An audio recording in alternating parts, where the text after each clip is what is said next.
মানে মরার পরেই কে ভালোবাসে আমাদেরকে?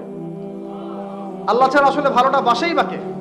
আমাদেরকে সবচেয়ে ভালোবাসেন আমাদের রব আল্লাহ। সত্যিকারের ভালোবাসার ডেফিনেশনটা হচ্ছে যে আপনি নিঃস্বার্থভাবে কাউকে ভালোবাসেন।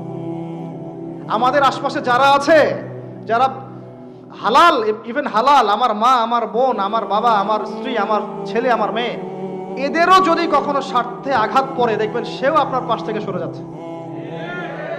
এমন হয়নি কখনো? আপনার বন্ধু, আপনার ব্যবসার পার্টনার, আপনার বস, আপনার কলিগ, ওদের স্বার্থে আঘাত হলে ওরাও সরে যাচ্ছে পাশ থেকে। জিগরি দোষ সরে গেল পাশ থেকে, হয় না এমন? ভালোবাসা দুই প্রকার। বলেন কয় প্রকার? আমার সাথে বলেন, এখানে শেষ করে দিব 10টা মিনিট। ভালোবাসা কয় প্রকার? একটা হচ্ছে নিঃস্বার্থ ভালোবাসা। কি স্বার্থ? কোনো স্বার্থ নাই, নিঃস্বার্থভাবে ভালোবাসা।